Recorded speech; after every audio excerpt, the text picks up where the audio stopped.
Hello guys, welcome back to my channel Deepika blog. সবাই কেমন আছো? আশা করি সবাই খুব ভালো আছে। আমিও খুব ভালো আছি। তো গাইস, আজকের সকাল থেকে মনটা যায় না কেমন একটা খুব খারাপ খারাপ লাগছে, কারণ অনেক দিন কোথাও বেরোনো হয় না, তোমাদের সাথে নতুন নতুন কোনো ভিডিও পোস্ট করা হয় না, তো যার কারণে মুডটা খুব আপসেট ছিল। তো একটা কাজের জন্যই বেরিয়েছিলাম, তো হঠাৎ করে মনে পড়লো একটু ভাষা মন্দির ঘুরে আসি। তো আমাদের এই মন্দিরটার নাম ভাষা মন্দির। আমার বাড়ি থেকে জাস্ট 30 মিনিটের রাস্তা, মানে 30 মিনিটের পথ। তো এত সুন্দর একটা মন্দির আমার বাড়ির পাশে আসে, জাস্ট ভাবতেই পারি না গাইজ। তোমরাও কখনো এসে দেখে যেতে পারো মন্দিরটা।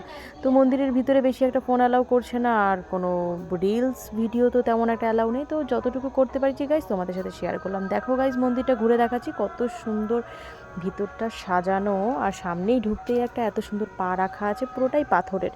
এখানে একটা ফোয়ারা সিস্টেম আছে, আর পুরো মন্দিরটা এত সুন্দর এত সুন্দর এত সুন্দর, মানে তোমরা কখনো না গেলে জাস্ট বুঝতে পারবে না। দেখো, আমি আমাকেও নিয়ে নিয়েছি ভিডিওতে, আর আমি এখন পাগলিদের মতন লাগছে।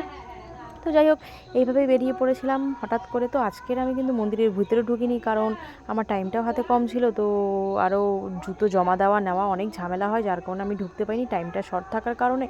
তো একটুখানি বাইরে থেকে দেখে আমি চলে এসেছি, আর বেশি ঘুরিনি। তো গাইজ, মন্দিরটা কীরকম লাগলো অবশ্যই তোমরা জানাবে, আর তোমরা কেউ আগে কি এসছিলে কি এই ভাষা মন্দিরে সেটাও কমেন্ট করে জানাবে, আর কেমন লাগলো ভিডিওটা সেটাই অবশ্যই আমাকে কমেন্ট করে জানাবে। আর আমার ভিডিওটা ভালো লাগলে অবশ্যই লাইক কমেন্ট শেয়ার করে দিও, আমার চ্যানেলটাকে সাবস্ক্রাইব করে দিও।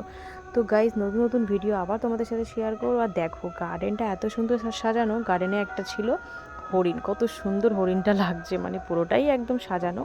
আর দেখো, মানে এক ফোঁটা কোনো ডাস্ট, কোনো ময়লা, কোনো কিচ্ছু নেই, মানে এত সুন্দর ছকছকে তকতকে। আর দেখো, এখান থেকে আকাশটাকে এত সুন্দর লাগছে, জাস্ট অসাধারণ। আমি ক্যামেরাটাকে কীভাবে ধরেছি জানি না, জাস্ট বেঁকে গেছে। আমি ভিডিওটা ওইভাবেই পোস্ট করলাম গাইজ। ভালো লাগলে অবশ্যই আমার পাশে দেবো, আমাকে অবশ্যই সাপোর্ট করো। টাটা।